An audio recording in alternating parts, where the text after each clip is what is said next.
उठती चाहिए, उसे लड़ना होगा, क्योंकि ज्ञान के बिना लड़ने गए आज निश्चिंत है, क्योंकि ज्ञान के बिना लड़ने गए आज निश्चिंत है। शिक्षण परिवर्तनशील છે, સમયની સાથે સાથે શિક્ષણમાં આમૂલ પરિવર્તન આવતું ગયું। શિક્ષણ મહુડાના ઝાડ નીચે બેસી ભણતો વિદ્યાર્થી आज એસી ક્લાસમાં જ્ઞાનકુંજ જેવી પ્રોજેક્ટ થકી દુનિયા જગતે વર્ગખંડમાં મેળવી શકે છે। સ્થાયીકરણ ત્યારે મને પ્રકાશભાઈ પરમાનું ગીત યાદ આવે છે કે બનીએ પ્રજ્ઞાવાન આપણે બનીએ પ્રજ્ઞાવાન ભણી ગણીને આગળ વધીએ એ જ ખરું અનુષ્ઠાન ભણી ગણીને આગળ વધીએ એ જ ખરું અનુષ્ઠાન।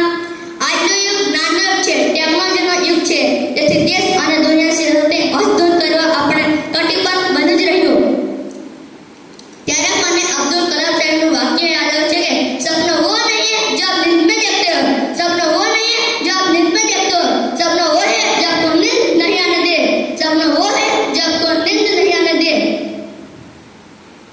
મારા દાહોદ જિલ્લામાં ક્રાંતિ તો ચોક્કસ આવી છે, જેના કારણે મારા જિલ્લાનો વિદ્યાર્થી ડોક્ટર